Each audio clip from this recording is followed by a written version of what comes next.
আজকের একটা ঘটনা থেকেই অনেক কিছু আমার মনে হলো। অনেক কিছু মনে হলো। প্রথমে মনে হলো এরকম যে অনেক সময় তো টিভিতে কার্টুন দেখি, টম অ্যান্ড জেরির কার্টুন। মনে হলো তারা দুজনেই, বিড়াল এবং ইঁদুর, সেই টম অ্যান্ড জেরির মতোই দুষ্টুমি করছে। আমার মনে হলো হয়তো টম অ্যান্ড জেরি না, ইঁদুর আর বিড়াল মনে হয় এমনি খেলা করছে। আসলে খেলা মনে হচ্ছেও না, মাঝে মধ্যে আবার মনে হচ্ছে খেলা করছে না তারা। কারণ ইঁদুরের যে অবস্থা, মনে হয় ইঁদুরের অবস্থা প্রায় যায় যায় অবস্থা। বিড়াল এটাকে খেলা হিসেবে দেখলেও বা নিলেও ইঁদুর কিন্তু এটা খেলা হিসেবে নেয়নি।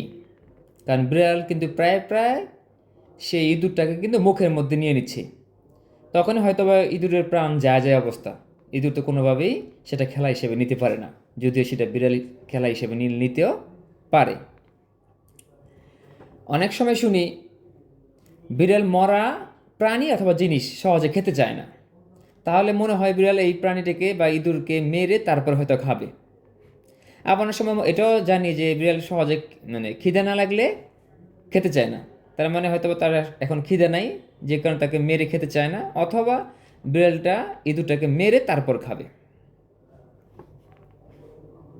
তাই হয়তো ইঁদুরকে ধীরে ধীরে মেরে তারপর খাবে। এদিকে ইঁদুরও জান প্রাণ দিয়ে চেষ্টা করছে পালিয়ে যেতে, কিন্তু পারছে না। কিছুক্ষণ পর পর দেখা যায় ইঁদুর একেবারে স্থির হয়ে যাচ্ছে, মনে হয় যে সে মারা গেছে, একেবারে স্থির হয়ে যায়। কিন্তু পরক্ষণে দেখা যায় আবার দৌড় দেয়।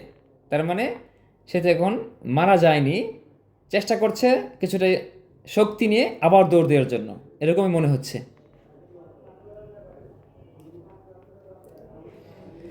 আমি একটা সময় প্রায় বিরক্ত হয়ে গেলাম যে বিড়াল এত টানা হেঁচড়া করছে ইঁদুরকে নিয়ে আর কি, সে তো ইঁদুরটাকে খাচ্ছে না, আবার একবারে পুরোপুরি মেরেও ফেলছে না।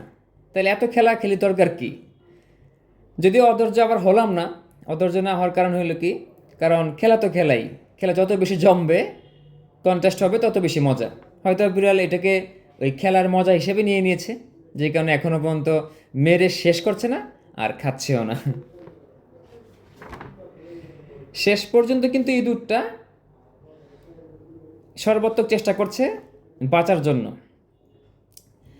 আমি যতটুকু এই আজকের যে ইঁদুর আর বিড়ালের যে খেলাটা দেখলাম, ভিডিও করলাম, ততটুকুতে বুঝলাম যে আসলে বিড়ালও চেষ্টা করছে তার চাহিদা, তার ইচ্ছা পূরণ করার মাধ্যমে ইঁদুরটাকে খাওয়ার জন্য। আর ইঁদুরও সর্বাত্মক চেষ্টা করছে যেভাবেই হোক, তার কাছে তো একটা বিড়াল দৈত্যের মতো, দানবের মতো, এই দৈত্য দানব এই বিড়ালটার হাত থেকে রক্ষা পাওয়ার জন্য চেষ্টা করে যাচ্ছে, না পারলেও চেষ্টা করে যাচ্ছে। দেখি শেষ পর্যন্ত আসলে কি হয়। শেষ পর্যন্ত আমি ভাবছিলাম হয়তোবা বিড়াল এই দুটোকে খেয়েই ফেলবে। আবার ভাবছিলাম যেভাবে বিড়াল মাঝে মধ্যে উদাসীন ভাব দেখাচ্ছে, ছেড়ে দিচ্ছে, একটু পরে আবার দৌড়ে যেয়ে ধরছে, মুখে কামড় দিচ্ছে, হয়তোবা ইঁদুরটা পালিয়েও যেতে পারে। তবে শেষটা দেখার জন্য অপেক্ষা ছিলাম, শেষ পর্যন্ত কি হয়। দেখছি আর ভিডিও করছি, দেখছি আর ভিডিও করছি, শেষ পর্যন্ত দেখলাম ইঁদুরটা অনেক কষ্ট করার পরে ইঁদুরেরই একটা গর্তে সে লুকিয়ে পড়ল। এই যে লুকিয়ে পড়ল, আর কোনোভাবেই সেই গর্ত থেকে বিড়ালটা যতই চেষ্টা করছে ইঁদুরকে বের করতে পারছে না, যতই চেষ্টা করছে ইঁদুরকে বের করতে পারছে না। তার মানে বিড়ালেরও এখানেও ঘাটতি আছে, সে সর্বাত্মক চেষ্টা করে নাই ইঁদুরটাকে খাওয়ার জন্য আর কি। যতটুকু চেষ্টা করেছে তার ঘাটতি ছিল তার চেষ্টায়, প্রচেষ্টায়। আর ইঁদুরের কিন্তু কোনো ঘাটতি ছিল না, সে সর্বাত্মক চেষ্টা করেছে, শেষ পর্যন্ত সে কিন্তু সফল হয়েছে এখান থেকে পালিয়ে যাওয়ার জন্য। অর্থাৎ গর্তে পালিয়ে গেছে বিড়াল, কিন্তু আর কোনোভাবেই কিন্তু ইঁদুরটাকে খেতে পারলো না, আর খেতে পারবে বলে মনে হয় না। কারণ সে একেবারে ইঁদুরের গর্তের ভিতরে চলে গেছে, আর তার পক্ষে সেখানে পা দিয়ে অথবা মুখ দিয়ে বের করাও কোনোভাবেই সম্ভব না। আসলে এতদিন টিভিতে যতক্ষণ দেখেছি টম অ্যান্ড জেরি, বাস্তবে আজকে এই সেই টম অ্যান্ড জেরির ঘটনাটাই দেখলাম, একেবারে প্র্যাকটিক্যাল টম অ্যান্ড জেরির ঘটনাটাই।